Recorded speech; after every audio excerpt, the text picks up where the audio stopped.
नमस्कार. आपल्या सगळ्यांचे महाराष्ट्र सोशल न्यूज चॅनलमध्ये हार्दिक स्वागत. चला वळूया तर एका नवीन बातमीकडे. आजची बातमी. धुळे देवपूर आगारा रोड गांधीपुतळा नगावबारी मार्ग या धोकादायक बनलेल्या मार्गावर सतत वाढत असलेल्या अपघातांना आळा घालण्यासाठी तात्काळ स्पीड ब्रेकर, पार्किंग व्यवस्था आणि वाहतूक नियंत्रणाची अंमलबजावणी करावी, अशी मागणी दिनांक 27 नोव्हेंबर 2025 रोजी संभाजी ब्रिगेडतर्फे सार्वजनिक बांधकाम विभागाकडे निवेदनाद्वारे करण्यात आली आहे. जय जिजाऊ जय शिवराय.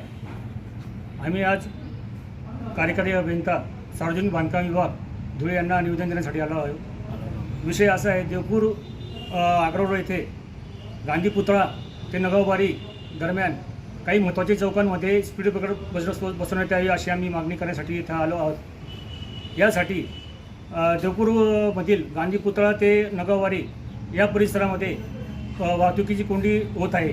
या वाहतुकीची कोंडीमुळे अपघातांचे प्रमाण जास्त वाढलेले आहे आणि लोकसंख्या वाढल्यामुळे रस्त्यांचे रुंदीकरण झालेले आहे, पण पुरेशा प्रमाणात रुंदीकरण झालेले नाही आहे. त्या रस्त्यांवरती अतिक्रमणं आहेत. शिवाय वाहनं जे पार्किंग करतात, रस्त्यावर वाहनं पार्किंग करतात, त्यामुळे रस्ता दुभाजक जरी असला तरी तो एक मार्ग तयार होतो. त्यामुळे अपघाताचे प्रमाण जास्त वाढलेले आहे.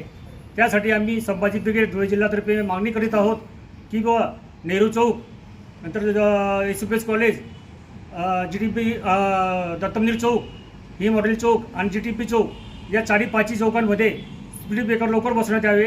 कारण का की या चौकांमध्ये उर्दू हायस्कूलजवळ मागे एक तरुणाचा अपघात होऊन मृत्यू झाला जागेवरती. शिवाय दत्तमनीर चौकामध्ये पेट्रोल पंपाजवळ एका इसमाचा जागी मृत्यू झाला ST महामंडळाखाली. आणि आता 2-4 दिवसापूर्वी एका मोटरसायकलचा ST महामंडळाखाली येता त्याचा अपघात वाचलेला आहे. तो मृत्यू होण्यापासून वाचला, पण त्याला गंभीर दुखापत झालेली आहे. असे अपघात वारंवार घडत आहे. त्यामुळे संभाजीची अशी मागणी आहे की बाबा या सदर चौकांमध्ये लवकर स्पीड ब्रेकर बसवण्यात यावे, अशी मागणी आम्ही या निवेदनावर करीत आहोत. हे लवकर स्पीड ब्रेकर बसवल्याने 8 दिवसाच्या आत तर संभाजी ब्रिगेड व्यापक आंदोलन उभं करेल, असा इशारा आम्ही प्रशासनाला देत आहोत. बातमी आवडल्यास चॅनलला लाईक व सबस्क्राईब करा व दररोज अशा नवनवीन बातम्या पाहण्यासाठी चॅनलला फॉलो करा. धन्यवाद.